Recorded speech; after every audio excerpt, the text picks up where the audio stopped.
日期3月12號，天天讚美神禱告文。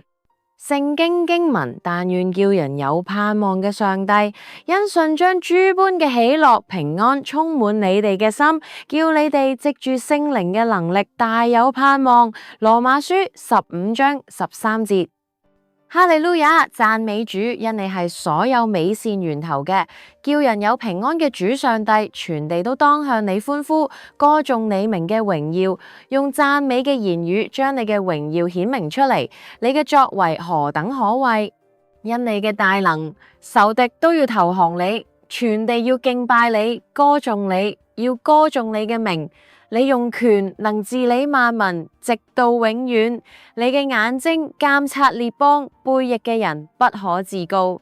你係以色列永生嘅上帝，萬民當稱頌你，叫人得聽讚美你嘅聲音。你叫我嘅性命存活，亦都唔叫我嘅腳搖動。你係造就我嘅，你都係叫我到豐富之地嘅。你係憐憫我嘅，求你唔好向我指住你嘅慈愛，願你嘅慈愛同埋誠實常常保佑我，我就要一心稱謝你，歌頌你至高者嘅名。我要早晨傳揚你嘅慈愛，每夜傳揚你嘅奇妙作為。呢個就係美事，感謝主，奉主耶穌基督聖名禱告，Amen。